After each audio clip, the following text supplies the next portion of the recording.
We may deal with a financial crisis. We may deal with a moral crisis. We may deal with a problem within our family that we don't even know about. We may deal with any number of things. Yet through any of those things, just as Leah, we can praise God, even the harshest of circumstances.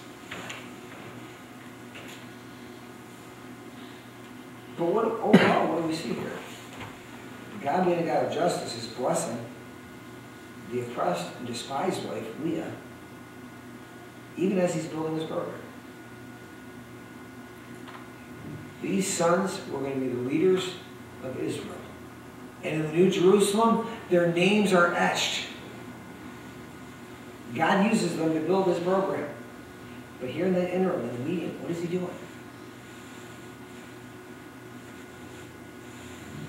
He is a God of justice. Often, we look at the world, and we look and we see horrible things. We say, Lord, how is this fair?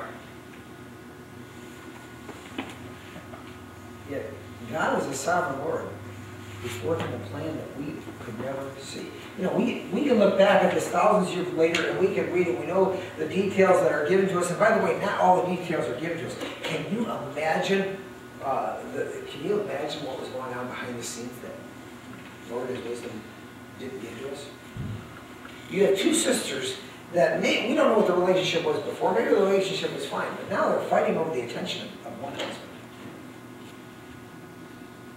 And I can only imagine how Rachel was reacting every time that Leah gives birth to a child. But yet, Leah being despised by her husband, being oppressed, yet God has continued to bless her. Now, the story gets worse, and the story gets more unseemly.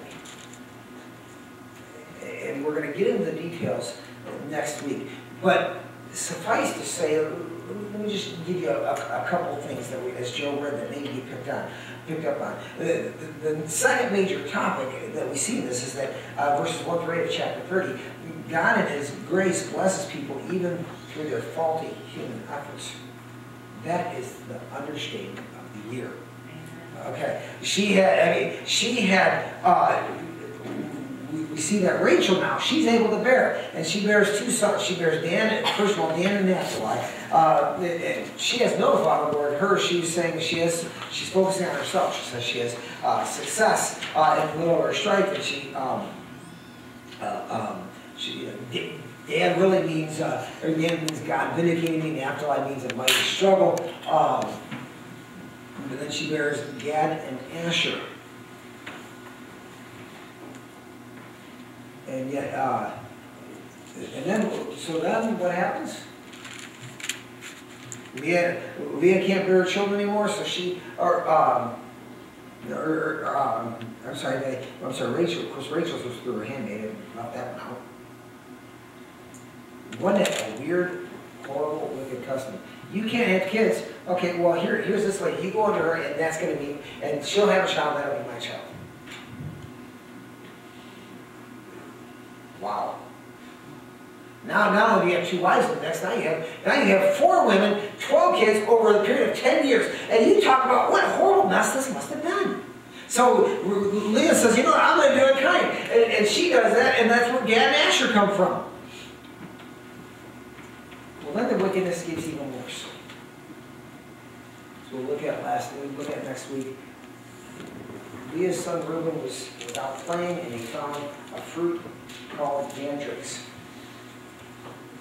According to superstition of the time, according to the culture of the time, they were considered an aphrodisiac and also to help with fertility.